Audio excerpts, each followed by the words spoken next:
Et quand le monde est copié par les chrétiens, vous voyez maintenant ce que ça donne. Donc, Dieu n'a pas de place.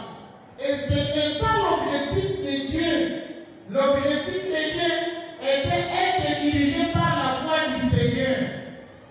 Donc, avoir pitié. Et c'est ce qu'il y a de ce que le Seigneur nous appelle.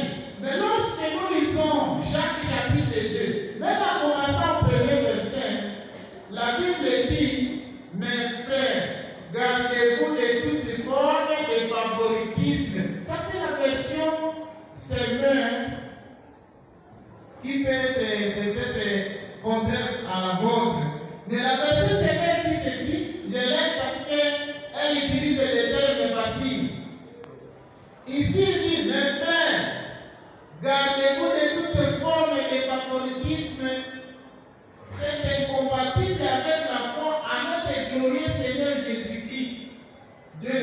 Supposez en effet qu'un homme vêtu d'habits somptueux porta une bague à mort entre votre assemblée.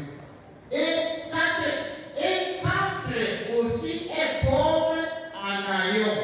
3. Si voyant l'homme somptueux vêtu, vous vous empressez autour de lui et vous lui dites, veuillez-vous asseoir ici, c'est une bonne place. Tandis que vous dites aux pauvres, tenez-vous là debout et asseyez-vous par terre à mes pieds. Je pense que vous venez de comprendre ça. Lorsque nous essayons de voir, et c'est pour cela que j'ai commencé à dire, c'est tout à fait naturel selon les manières du monde, mais tout à fait étranger à la foi de Christ. Nous venons de voir deux classes qui entrent dans l'assemblée, l'un qui est accueilli et l'autre rejeté. Et pas seulement à l'église primitive, mais ça se passe jusqu'aujourd'hui. On peut être tenté même dans notre église, un diacre qui peut aussi faire la même chose qui est écrit dans le livre de Jacques.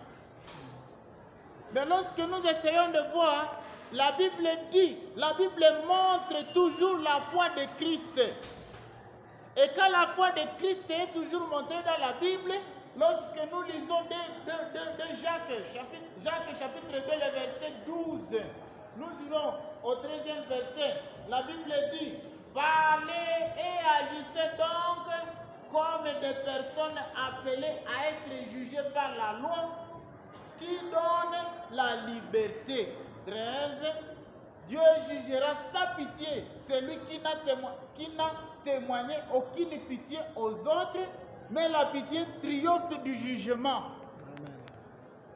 C'est pour cela que lorsque nous essayons maintenant d'arriver là où il y a Jésus, nous venons auprès de Jésus, lui qui montre les normes de vie, il essaie de nous montrer que la foi de Christ est contraire de ce monde parce que nous sommes appelés à avoir pitié aux autres. Amen. Nous ne devons pas vraiment mettre une différence entre frères et sœurs. Sœurs et sœurs, frères et frères. Que vous soyez riches, que vous soyez pauvres. Mais l'apôtre